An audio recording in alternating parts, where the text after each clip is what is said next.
Do not go where the path may lead you. Go instead where there is no path and leave a trail. Ralph Waldo Emerson. This is James Roughton, and welcome to my Safety Culture series. In past videos, I have been discussing safety management systems. In this session, I'm going to talk a little about how to determine your safety culture direction.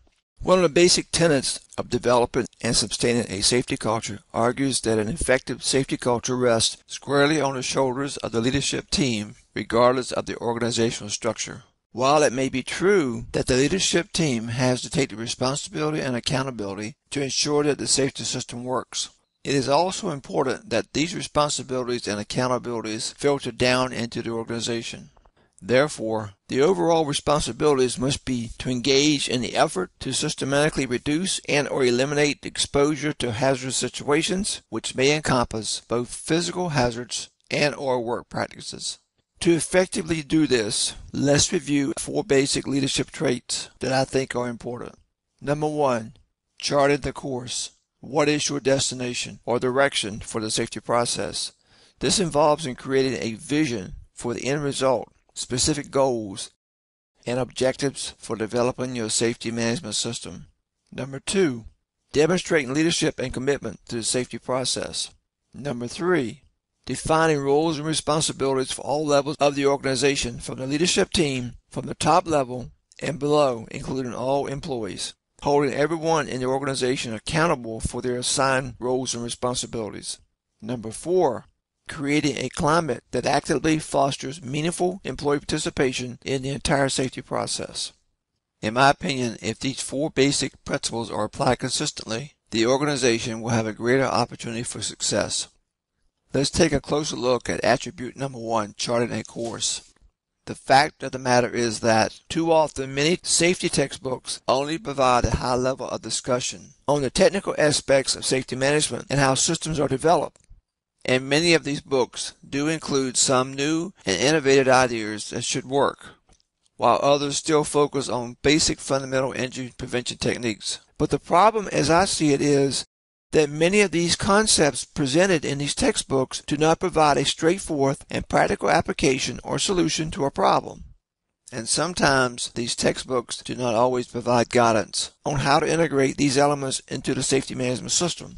They mostly just discuss theory and do not provide a solution to charting a course. So the question is, when developing a safety culture, how do you know when you have reached your destination? Think about it this way. When you plan a vacation with your family, you have a vision, a goal, and objectives set in mind where you want to go and what you want to do when you get to your destination. You probably have been planning this trip for a long time and have made all of your reservations for lodging, car rental, entertainment, and so forth. You may even have programmed your GPS and probably printed a Google map as a backup to the destination to ensure that you are going in the right direction. To put this in perspective, ask yourself several questions. What would happen if an airline pilot took off from an airport without a written flight plan? How about a truck driver who leaves for a delivery without a delivery or pickup schedule? How about a business person going on a trip without an itinerary, and nowadays their BlackBerry or iPad? Of course, rarely do you see or hear of these issues because in every case, these individuals have a specific plan for their destination. That is exactly what business leaders must provide in order to develop a safety management process. In other words, top management must chart the course they wish to travel. Doing so allows one to maximize the use of resources while developing and implementing a new process. So decide what your vision will be for your safety system.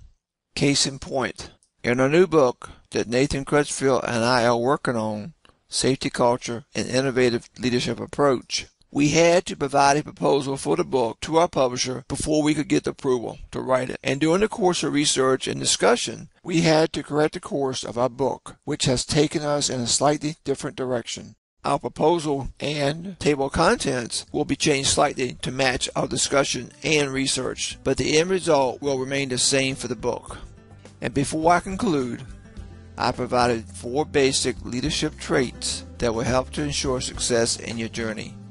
In part 2, I will continue our discussion on how to determine your safety culture direction. Thank you for listening to this video. I wish you success in your journey. For more details, visit my website, safetycultureplus.com, and follow me on YouTube to ensure that you get all of the latest videos.